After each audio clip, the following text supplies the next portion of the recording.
जैन साथियों, मैं सरताज आप सबका वाईटी क्लासेज यूट्यूब चैनल पर स्वागत करता हूं और मैं आपको पढ़ा रहा हूं मॉडर्न हिस्ट्री। देखिएगा, मॉडर्न हिस्ट्री में हम क्या पढ़ा रहे थे? उत्तर मुगल काल। क्या पढ़ा रहे थे? उत्तर मुगल काल। और आज हम इसमें दो शासकों के बारे में बताएंगे डिटेल से, बहादुर शाह प्रथम और जहांदार शाह। किसके बारे में बताएंगे? बहादुर शाह प्रथम और जहांदार शाह के बारे में। देखिएगा बहादुर शाह प्रथम के बारे में, इसका पूछा जाए कि इसका मूल नाम क्या था, तो इसका बहादुर शाह प्रथम का मूल नाम था मुअज्जम। क्या नाम था? मुअज्जम। क्या नाम था इसका? मुअज्जम। इसका जो शासन काल है वो 1707 से लेकर 1712 तक रहा है। कब तक रहा है? 1707 से लेकर 1712 तक। देखो, इसका मूल नाम तो मुअज्जम था, मगर इसके लिए शाह आलम प्रथम के नाम से भी जाना जाता है। शाह आलम द्वितीय आगे आता है, वो आलमगीर द्वितीय का पुत्र होता है, मगर इसके लिए जो जाना जाता है वो शाह आलम प्रथम के नाम से भी जाना जाता है। किसे? बहादुर शाह प्रथम के लिए। अगर पूछा जाए कि इसका मूल नाम क्या था? मुअज्जम था। और इसकी उपाधि क्या थी? तो उपाधि थी शाह बेखबर। क्या उपाधि थी? शाह बेखबर। ये उपाधि दी किसने थी? एक इतिहासकार हुए हैं खफी खां। क्या नाम उनका? खफी खां। जो इतिहासकार हुए हैं उन्होंने इसका नाम उपाधि दी है शाह बेखबर। तो क्वेश्चन पूछा जाए कि शाह बेखबर की उपाधि किस शासक के लिए दी गई थी? तो बहादुर शाह प्रथम के लिए। किसके लिए? बहादुर शाह प्रथम के लिए दी गई थी। आगे देखेगा, अब इन भाइयों के बीच उत्तराधिकार के युद्ध होते हैं। जो औरंगजेब के 3 पुत्र थे उसमें आपस में युद्ध होते हैं। तो एक युद्ध होता है सामूगढ़ के निकट, जो आजम और मुअज्जम के बीच में। कब होता है? 18 जून 1707 में सामूगढ़ के निकट जजाऊ का युद्ध होता है। किन किन के बीच होता है? आजम और मुअज्जम के बीच। तो इसमें मुअज्जम की विजय होती है और आजम हार जाता है। ठीक है। दूसरा युद्ध होता है कामबख्श के बीच। कब होता है? 13 जनवरी 1709 में बीजापुर का युद्ध बोला जाता है। बीजापुर का युद्ध जो कब होता है? कामबख्श और मुअज्जम के बीच में होता है। यानी जो 13 जनवरी 1709 और 1707 दो युद्ध होते हैं, जजाऊ का युद्ध, बीजापुर का युद्ध। दोनों युद्धों में जो विजय होती है किसकी? मुअज्जम की होती है, यानी बहादुर शाह प्रथम की विजय होती है।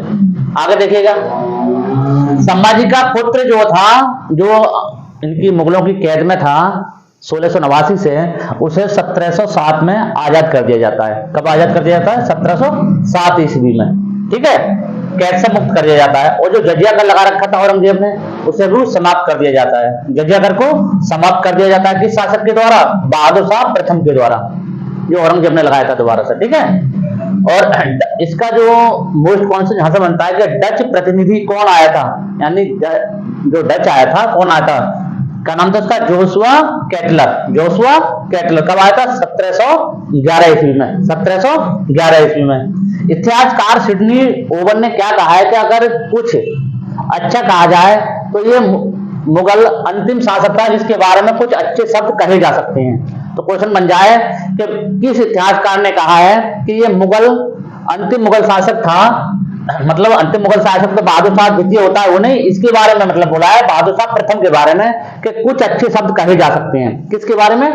बहादुर शाह प्रथम के बारे में।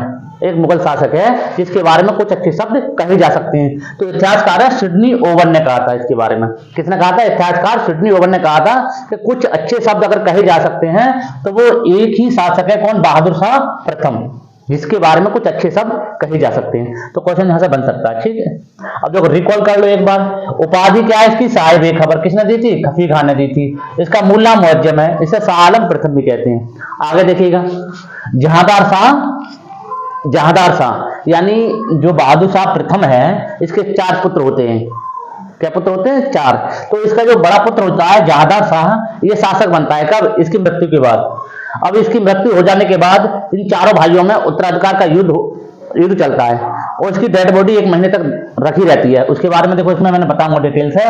तो बहादुर शाह प्रथम के जो बहादुर शाह प्रथम था, इसके 4 पुत्र थे। क्या क्या नाम था? जहांदार शाह, अजीमुस्सान, रफीशान और जहां शाह। क्या नाम है? जहान शाह। तो ईरानी गुट के एक नेता होते हैं जुल्फकार खां। कौन होते हैं? जुल्फकार खां। उनके सहयोग से कौन? बहादुर शाह जो है जहांदार शाह प्रथम शासक बनता है। किन के सहयोग से? जो ईरानी गुट के नेता थे जुल्फकार खां, इनके सहयोग से। अब इनको सहयोग करते हैं युद्ध में, तो 51 वर्ष की आयु में 29 मार्च 1712 में कब बनता है? 29 मार्च 1712 में शासक बना। कौन बना? यानी जहांदार शाह। इसकी उम्र 51 वर्ष थी। जब कितनी थी? 51 वर्ष थी। ये 63 वर्ष की उम्र में बनता है बहादुर शाह प्रथम जो बनता है, क्योंकि इसका जो बहादुर शाह जफर है, बहादुर शाह प्रथम है, इसका जो जन्म है वो जो होता है नवाब बाई के गर्भ से होता है, जो राजौरी के राजा थे ताजुद्दीन, उनकी पुत्री होती है नवाब बाई। उसके डिटेल से इतना पढ़ने की जरूरत नहीं है, केवल इसके बारे में देख लीजिए। क्या 29 मार्च 1712 में शासक बना, कौन बना? जहांदार शाह। इसके युद्ध में तीनों भाई मारे जाते हैं, क्या नाम है? अजीम उस्सान, रफी उस्सान, जहान शाह। ठीक है, आगे देखिए, इसकी जो सहायता करी थी जुल्फकार खान ने, तो इस सहायता के लिए इनके लिए तो वजीर का पद दे दिया जाता है, और इनके पिता थे जुल्फकार खान के असद खान, उनके लिए वकील नियुक्त किया जाता है। क्या? वकील नियुक्त कर दिया जाता है इनके पिता असद खान को जुल्फकार खान के, और जुल्फकार खान को वजीर का पद दिया जाता है। और क्वेश्चन ऐसा बनता है कि राजा जय सिंह को मिर्जा राजा की उपाधि किसने दी थी? तो जहांदार शाह ने दी थी। किसने दी थी?